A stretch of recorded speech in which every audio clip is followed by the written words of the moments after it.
Gusto. We love you.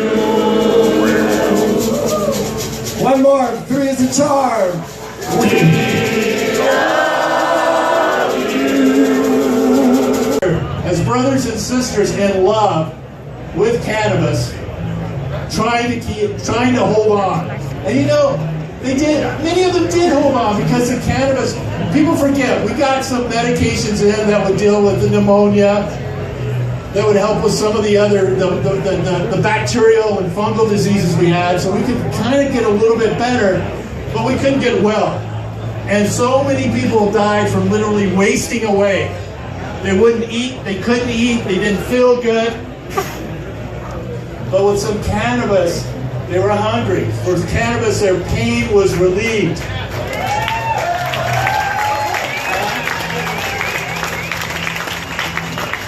So and you know, this was illegal. At great personal risk, Dennis took this on. You know, I know John Inlis was here. I always remember John there right by Dennis.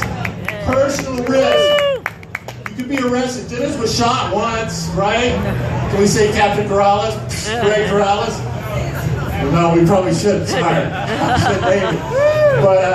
But you know, I mean, now it seems kind of banal. I went to more than one funeral with Dennis, and he always dreaded the sadness. So today is a celebration of Dennis's life, and that is what Dennis would want. So I am thankful for everyone who is here. I want to thank Terrence Allen for hosting this event.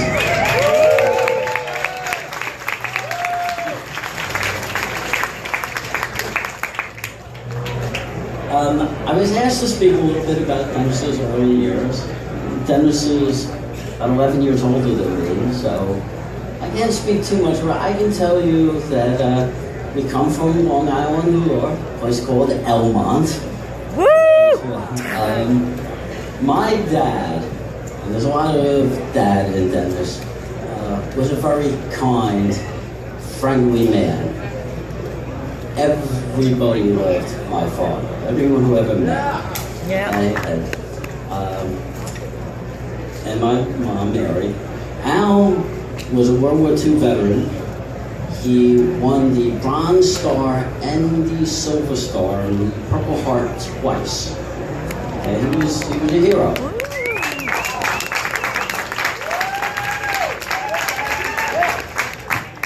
My mom was a very opinionated woman. I knew about arguments at the Peron house over the dinner table, holiday meals. When I was a little kid, I wanted to watch the Three Stooges, which happened to be the same time the news was on. So we argued about watching the news with the Three Stooges. Most of the time we watched the news. Even though I was the little brother and used to winning my way, sometimes I didn't. Dennis went into the service. I was just a little kid then. I remember Dennis coming back. I remember him telling me about some of Vietnam. And I remember that quite vividly. And I was just a little kid myself, but I understood what he was telling me. Later, Dennis would come back on route to San Francisco. We talked, and he moved his way out here. He started selling pot, and then he would come back for vacation and family visits, and would bring a lot of reefer with him. But what I can tell about Dennis and what Dennis has been for as long as I've known him, which is a pretty long time, is that Dennis was a compassionate man, like my father was, okay? And he always was, and he was right up. One of the things I learned from Dennis is compassion is not selective, okay? Many times he talk about compassion, but compassion is not selective, okay? And I learned that lesson from Dennis. That's not so much.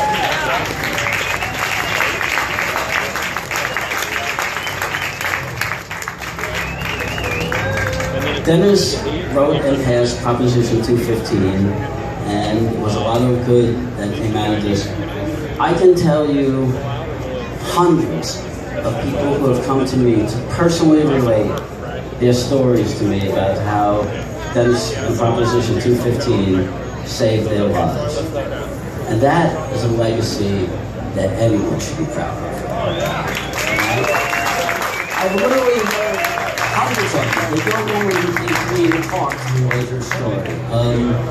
The people who sent me an email on Facebook, hundreds, more than I can count. And Dennis ran his clubs. He would give away a lot of money, okay, to people who needed it, okay? Dennis was not involved in that.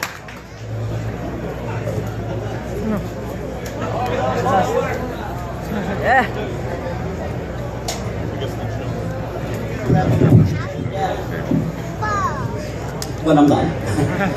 Dennis was not in back of 64, okay? The compassion programs to give out away, okay, for a little girl in school to receive her CBD oils to help with her autistic functions, that's all in jeopardy. That's all in question now. And we have to stop that. We need to deschedule marijuana in our states, our cities, and our nation. One thing I would just like to say in my closing is Dennis was an extremely compassionate, giving man. And he believed in helping others. So I want all of you to help someone else and to share a joint. Thank you.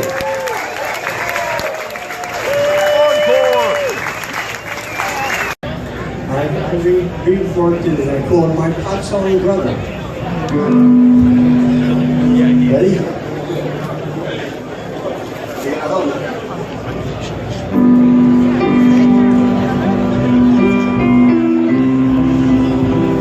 He was my brother and a friend always. We talked around in those early days. He never cared if I had no pot. We tripped around and took a lot. So here's to you, my pot-selling brother. You helped so many folks I know. You always were that pot-selling boy, and all that medicine brought healing joy.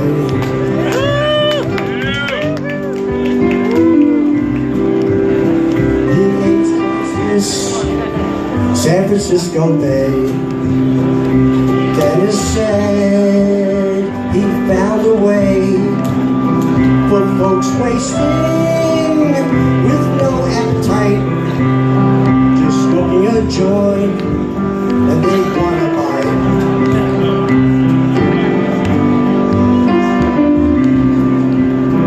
Leave him alone, the cops were told. They need safe access where pot is sold. A place to hang and feel at home. To share a joint, not be alone.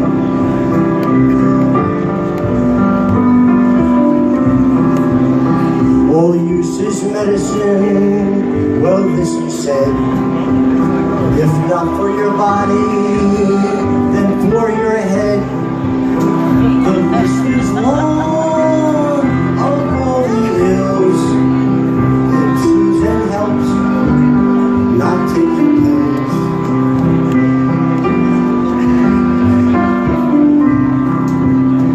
Of you we all are all so proud. We'll smoke the joint and say it loud, that all but use is medical.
just go in and buy marijuana.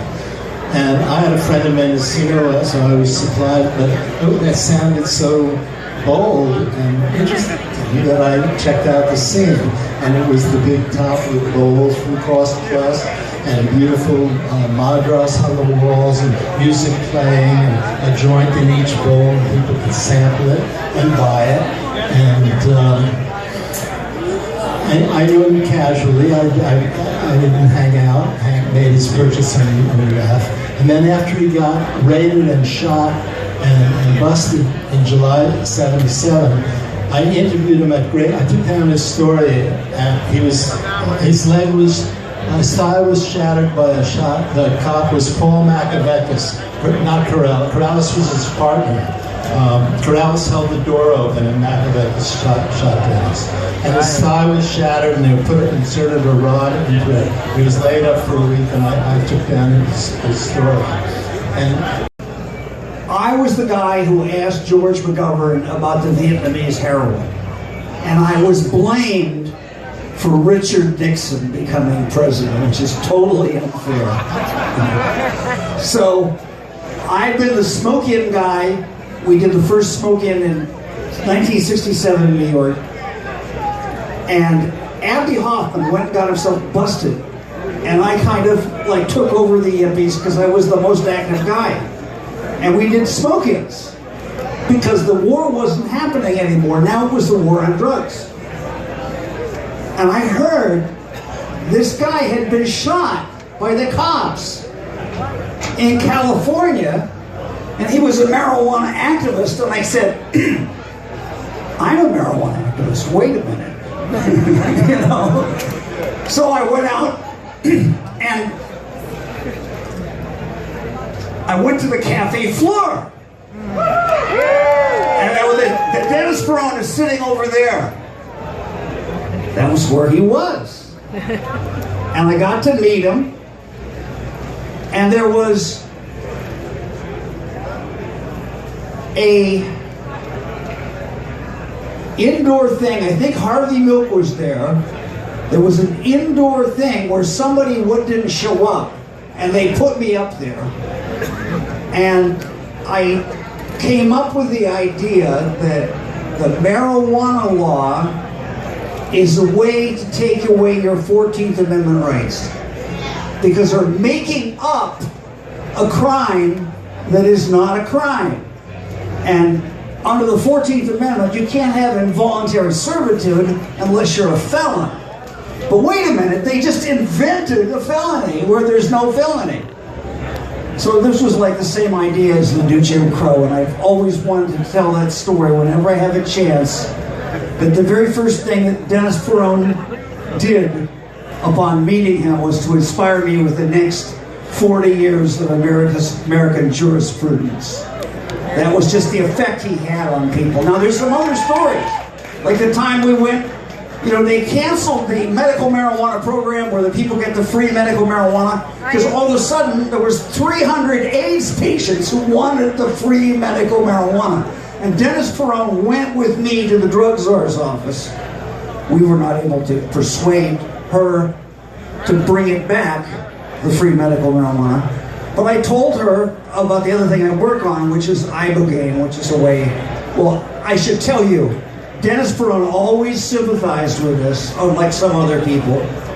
And the marijuana movement invented the cure for heroin. So every time they tell you there's this gateway effect, say, wait a minute.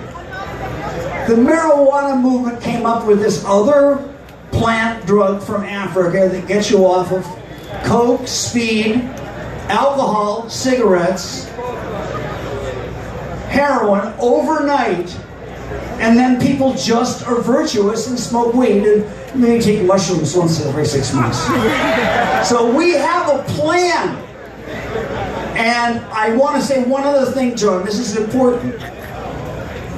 Before he died, Dennis Peron wanted to reopen the Big Top pot supermarket. Now, we are not all on the same page on this.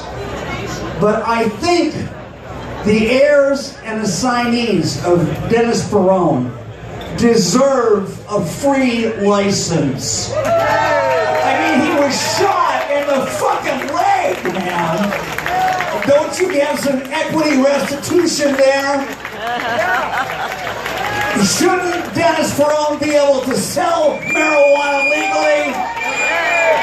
Shouldn't he be celebrated? Okay, so anyway, that's all I have to say. I was asked to be really brief, and I just want to say two things. Some of us are still alive. We're going to carry on where Dennis left off. And as I told them when they asked me when I was going to retire, we're not done yet. We're not done yet. We are not done yet. We are. Everybody needs to hold on to the damn baton and keep pushing. We love you, Tony!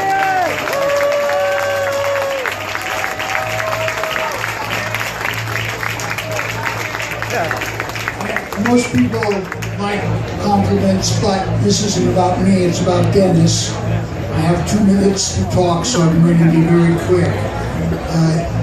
Dennis, 6 matters, both federal and state. I got to know, therefore, the inner thoughts and the inner passions that were part of him.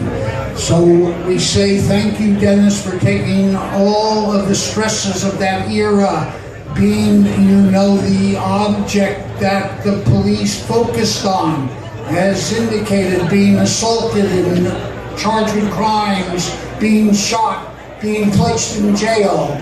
He's the one that took, the difficulty out of it for us. We stand behind him and we appreciate him.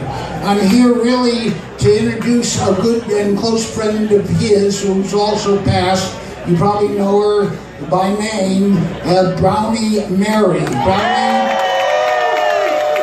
Brownie Mary, during this horrible era of death by AIDS, she would make marijuana brownies up in Santa Rosa, bring them to SF General, and the doctors would look the other way while she gave the patients there the medical brownies. So she became known as that kind of a person, almost a savior.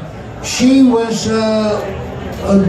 being honored in San Francisco as Woman Citizen of the Year, the City Hall, an event that was orchestrated by Dennis, and at the same time charged with 6 felonies in Santa Rosa for making the medicine. So it was a celebrated case. We won a preliminary hearing. A lot of followers, forever knew her and her courage. A book was written about her. Dennis supported the book. They were much alike in many ways. If you want to use as a criterion, selfless service. Brownie Mary, very empathetic, very compassionate, very determined. Dennis shared the same kind of emotional and psychological attributes. So they were a good pair, and I believe we're going to be shown very soon some kind of clip from Brownie Mary's era. But really, Dennis is the one that buoyed her up and made her popular and made her, let's say, more symbolic than she already was. So, Dennis, I'm your lawyer, I'm still your lawyer, and we love you. Dennis taught me one very important thing. When they go low, I get high.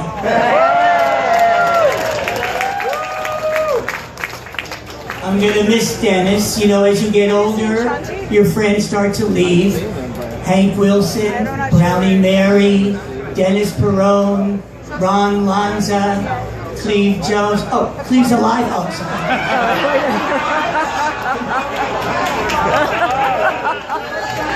I'm in trouble.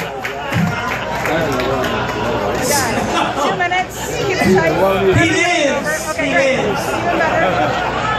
Because of immigration comes to San Francisco and asks to see your papers, they get zigzags and rolling papers. Thank you, Dennis.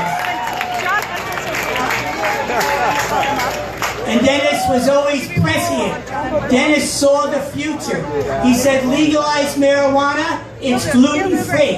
What more could you fucking want? When I was in Sacramento, I always thought of Dennis trying to get law and said, oh, I love your law, man. That shit should be taxed. I smoked it all through college. I said, oh, so you'll vote for the bill? They said, fuck no. But it has happened. It's not the perfect law that we want, but because of Dennis's spirit of inclusion. And I know that sometimes Dennis was annoying. That was the secret to his success. Someone said, Dennis has an ego. Well, of course, every leader, every pioneer has to have an ego, because that is a survival skill. One time he was so happy, he got honored by being a grand marshal in the gay parade. A grand marshal. So he came up to me and he said, you know, I'm a reluctant hero. And I said, Dennis, people have to say that about you. He knew what he's about. The thing that really was the key to Dennis in my mind, we used to go to the island, have the munchies, eat that banana pancakes. Dennis would be flitting around. But what revealed the most about Dennis's character, his soul really, was how he befriended and supported Harvey Milk. Harvey Milk was an outsider.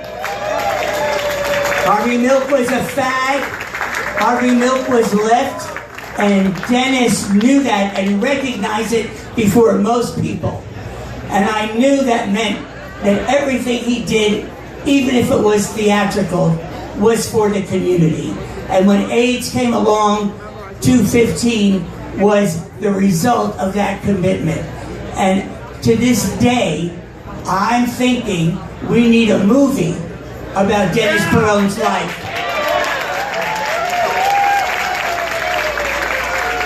Three billboards. Yeah, what's her name? Dorman could play Dennis. And in the burlap. I also want to suggest this, because I know there's a number of officials out here. Let's name something after Dennis that's appropriate. A street, an alley, a health clinic, a dispensary. It's the least we can do. Thank you, Dennis. We love you. Thank you.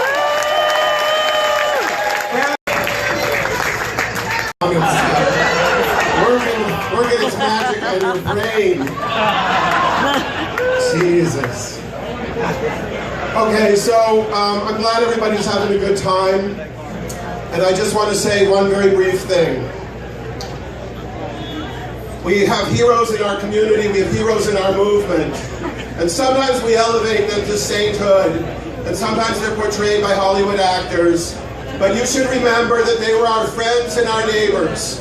And they were ordinary people, no different from any of us. But they had visions, they had courage, they had great love in their hearts, and they changed the world.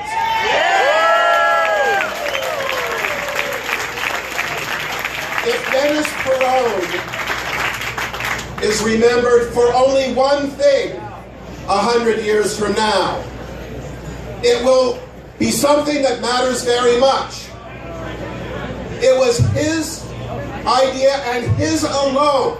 He was the one person who created the concept of medical marijuana at a time when so many of our brothers were dying miserably, unable to eat, and the medications were approved, but we couldn't take them because we couldn't keep the pills in our stomach. And I remember going up to the legislature with Dennis, stoned out of our minds, and going to the Senate committee And some old fucking Republican said, well, marijuana has no medical value, it has no use. And I said, but Senator, there's a word that has entered the English language precisely because of the medical value of marijuana. And he looked very puzzled, and I said, that word, Senator, is munchies. Marijuana helped keep me alive. Dennis fought for medical marijuana. And the fact that we have it legalized now in this state for all use is his legacy. So yes, Dennis Peron. Thank you. Thank you for being here. Long live Dennis Peron.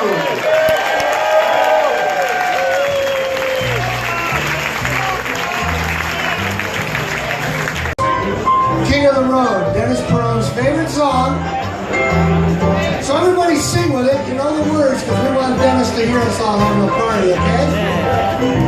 So my friend James, here we go, right?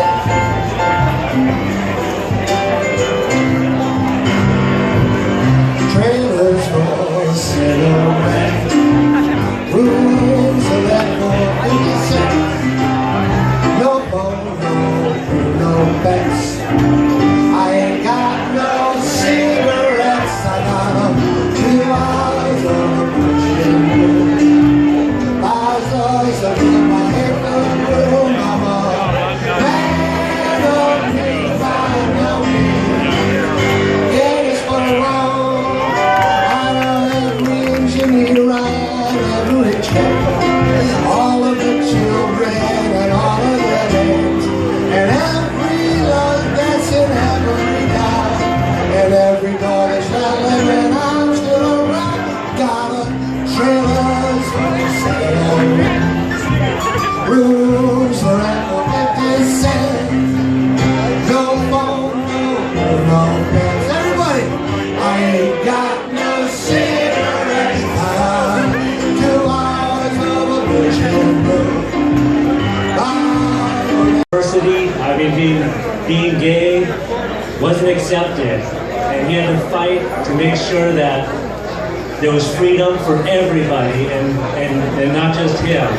So his motivation, I feel, is always about freedom, and that's what he believed in. That's what he fought for, and it led to marijuana, and that he's made it legalized. And I'm so proud and happy that he's getting the recognition that he deserves.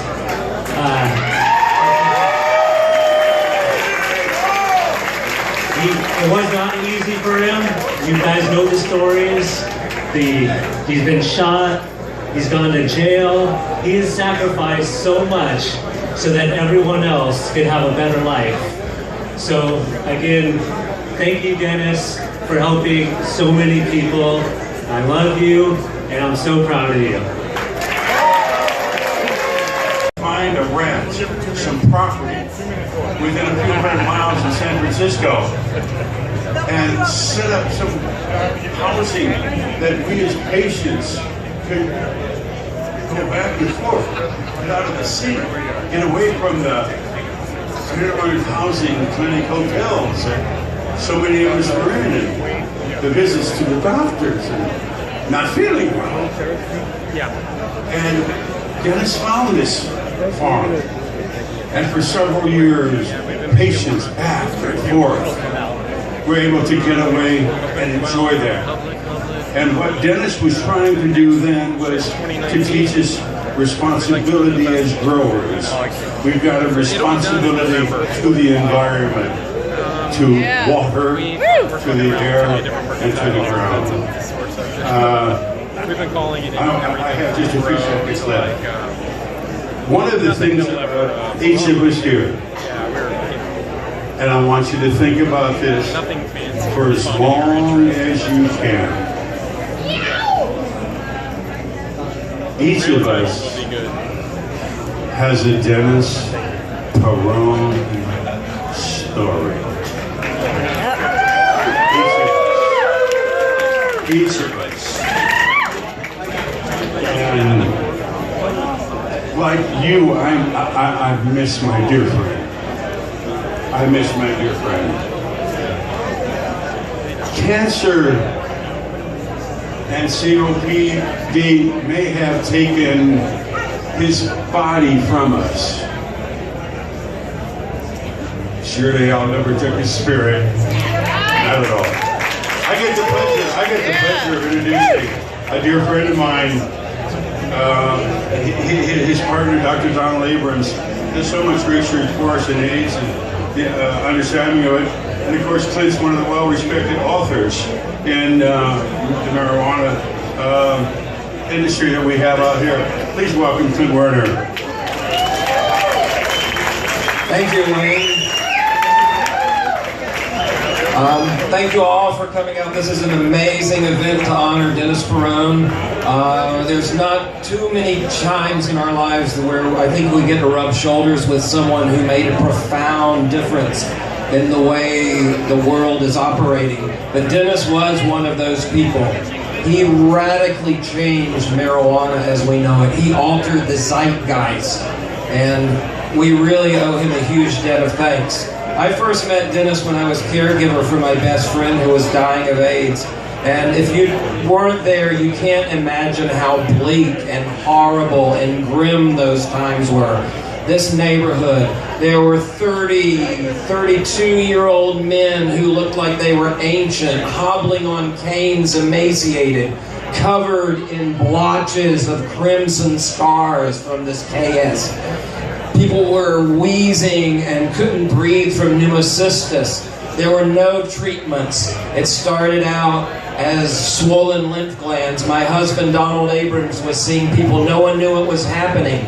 And then it was gay-related infectious disease, GRID. And then they found it wasn't just gay.